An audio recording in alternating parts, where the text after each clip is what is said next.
संत Ravidas temple trust के तत्वाधान में सिद्धार्थ इंटर कॉलेज का स्थापना दिवस व संविधान दिवस का आयोजन Siddharth inter college Jatwara Navyug market Ghaziabad में आयोजित किया गया, जिसमें स्कूल के छात्र छात्राएं, अभिभावक व समाज के बुद्धिजीवी लोगों ने भी सम्मिलित हुए।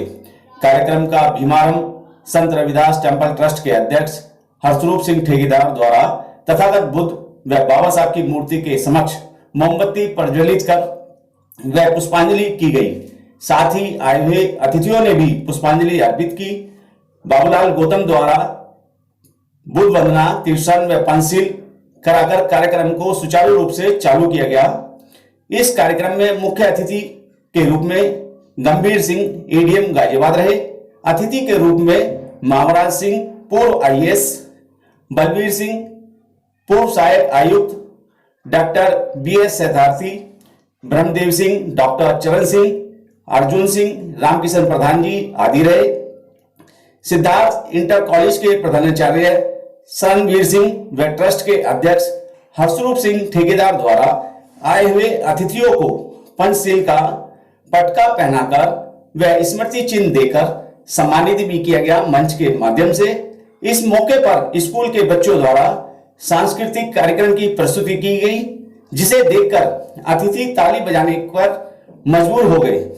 आए हुए अतिथियों ने स्कूल के स्थापना दिवस व संविधान दिवस पर अपने विचार मंच के माध्यम से रखे। छात्र छात्राओं का मार्गदर्शन भी किया। कार्यक्रम का मंच संचालन आरपी सिंह द्वारा किया गया। टेम्पल ट्रस्ट के कोषाध्यक्ष के सिंह को आए हुए लोगों ने आर्थिक रूप से भी सहयोग भरपूर किया। देखते हैं एनपीटी न्यूज इंडिया की ये विशेष coverage Siddharth inter college Jatwara Navyug market Ghaziabad से। महामानव बाबा साहब के विचारों को हृदयंगम करते हुए और कार्यक्रम के आयोजकों को आभार प्रकट करते हुए आरपी सिंह जी का विशेष तौर पर मंच संचालन कर रहे हैं। उन्होंने मुझे आमंत्रित किया। साथियों, आज संविधान दिवस की पूर्व संध्या है। संविधान दिवस 26 नवंबर को मनाया जाता है। चंद्रवीर जी ने उसके बारे में काफ़ी कुछ बता दिया था। संविधान की यदि हम बात करें तो काफ़ी कुछ ब्लैक एंड वाइट में है, कब बना, 2 वर्ष 11 महीने, वो सारी चीज़ें हैं। संविधान में खास बात क्या है? ये दुनिया का एक ऐसा संविधान है कि जिसमें ना सिर्फ व्यक्तियों को, सजीवों को, बल्कि निर्जीवों को भी न्याय मिलता है। कोई पुरानी बिल्डिंग हो, उस पर देखिए, आप उसको क्षति नहीं पहुंचा सकते, आप हरे पेड़ को क्षति नहीं पहुंचा सकते, और वो सब जीव जानवर भी इससे सुरक्षित होते हैं कि जिन्हें आप बिल्कुल अनाथ समझ लेते हैं। एक इतना अच्छा संविधान कि जो सभी को न्याय देता है, और ऐसा संविधान लिखा जाना सिर्फ बाबा साहब के ही बस की बात थी। बाबा साहब के विचारों की जहाँ तक मैं बात करूँ तो बाबा साहब इतना बड़ा नाम है, आज किसी एक जाति, धर्म, देश, प्रदेश नहीं, बल्कि विश्व की आवश्यकता है, और विश्व के अनेक देश बाबा साहब से लाभान्वित हो भी रहे हैं उनके विचारों से। एक और अलग बात है, कितनी बार बात चली है कि अब बाबा साहब क्यों नहीं आ रहे, बाबा साहब क्यों नहीं पैदा हो रहे। तो साथियों, जैसा मैं महसूस करता हूँ, हम भक्त आसानी से बन जाते हैं, अनुयायी नहीं बनते।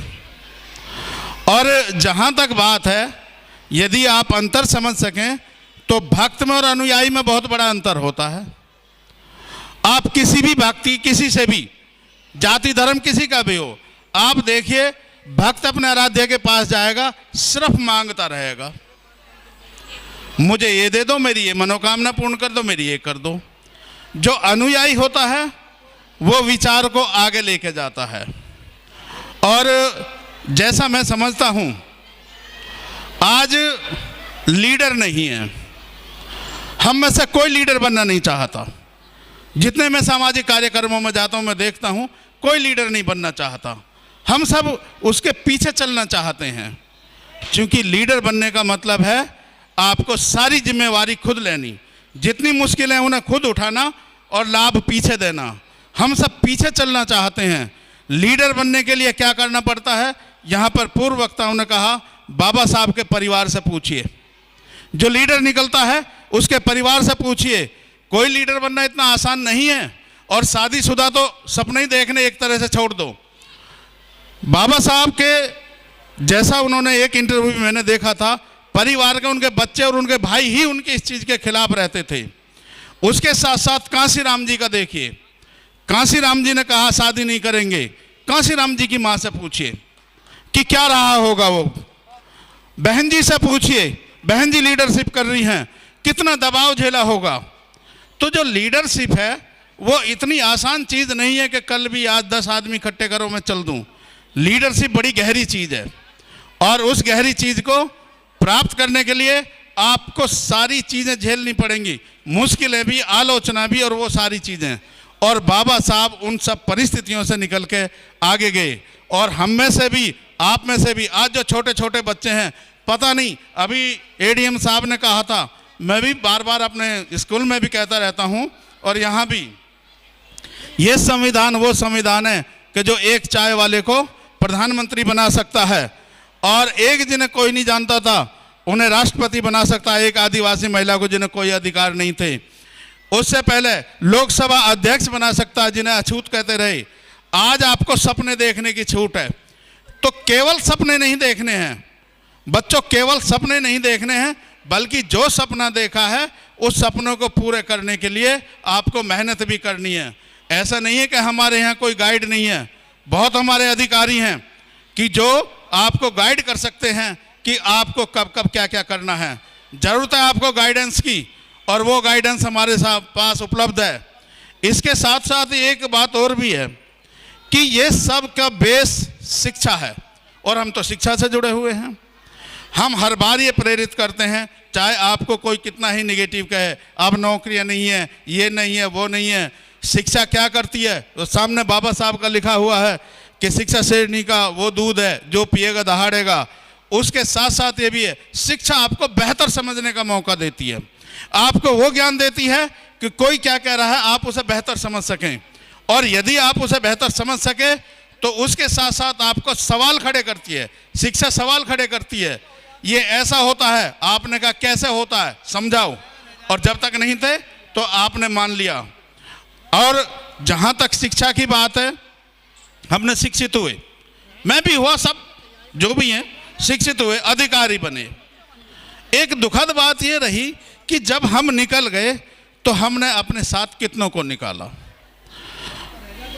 वक्त के साथ साथ ज्ञान बढ़ा, अनुभव बढ़ा, और ख़ास तौर पे जो अधिकारी वर्ग है, हमें नहीं पता हम कितना कर पाते हैं। जिन्होंने नाम रोशन करे हैं उनके पास भी 24 घंटे थे, हमारे पास भी 24 घंटे हैं, हम सबके पास में 24 घंटे हैं। समय यही था, कोई फर्श पर रह गया और कोई अर्श पे पहुंच गया।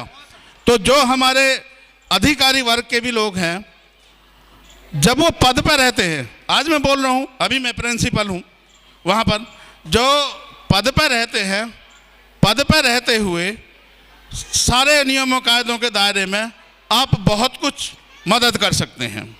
समाज की जहाँ पर मदद की जा सकती है बहुत कुछ कर सकते हैं, और सबसे बड़ी मदद हो सकती है आपकी गाइडेंस या मार्गदर्शन। मैंने ये महसूस करा है कि हमारे अंदर उत्साह है, जिज्ञासा है, सारी चीज़ें हैं, लेकिन मार्गदर्शन नहीं है। यदि मार्गदर्शन सही मिल जाए तो आप भी जो भी प्राप्त करना चाहते हैं उसे बड़े आसानी से प्राप्त कर सकते हैं। और शिक्षा का जो स्तर है, देखिए शिक्षा में हम पढ़े, हमारे बच्चे पढ़ रहे हैं, आप पढ़ रहे हैं, आपके बच्चे पढ़ रहे हैं। ऐसा कहीं भी ज़रूरी नहीं है कि आप धनाढ्य होंगे तभी पढ़ पाएंगे। आप सरकारी स्कूल में पढ़ो, प्राइवेट स्कूल में पढ़ो, सबसे बड़ी बात यह है कि आप पढ़ो, पढ़ने का दिखावा मत करो। और जब तक आप दिखावे की ज़िंदगी में रहेंगे तो ना तो बाबा साहब का सपना पूरा होगा, और ना कांसीराम जी का, और ना बहन जी का। साथियों, संविधान दिवस पे बात हो रही थी, तो मैं संविधान दिवस पे कहने के लिए इतने बड़े संविधान जिसको जज बैठे हुए हैं, उसके साथ साथ संविधान पीठ बैठी हुई है और भी कितने सारे विशेषज्ञ हैं, वो सब लगे हुए हैं।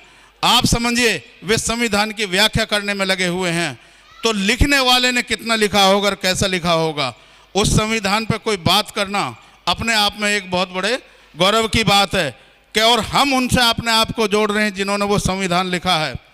संविधान की 26 नवंबर जो बच्चे हैं, जो बच्चे बैठे उनके लिए कि 26 नवंबर 1949 और 26 जनवरी 1950, बच्चे स्कूल में कई बार सवाल करते हैं कि जी संविधान तो लागू 26 जनवरी 1950 को हुआ था। तो मैंने उनका एक बड़ा साधारण था जो बच्चे नहीं जानते, उसके लिए बड़ी अच्छी वो है कि 26 नवंबर 1949 को संविधान ले लिया कि जैसे एक आम बोलचाल की भाषा में कहें कि भाई आपने कोई कपड़े या कोई चीज़ ले ली और वो रख ली, और फिर 26 जनवरी 1950 को लाहौर अधिवेशन में पूर्ण स्वराज की घोषणा की गई थी। तो उसे यादगार बनाने के लिए 26 जनवरी 1950 को वो लागू किया गया, अंगीकृत तभी कर लिया गया था। तो वो संविधान के जिसने सभी को न्याय दिया, और डीवाई चंद्रचूड़ जी का एक वाक्य है, उसे कह के मैं अपनी बात को विश्राम दूंगा बच्चों के भी कार्यक्रम में। उन्होंने संविधान के बारे में एक बात की, बड़ी रिमार्केबल बात है कि भारत का संविधान इतना अच्छा है कि जो इसके विरोधी हैं वो उनकी भी रक्षा करता है, केवल समर्थक ही नहीं, वो विरोधियों की भी रक्षा करता है। तो इससे अच्छा संविधान और क्या होगा। जय भीम, जय भारत।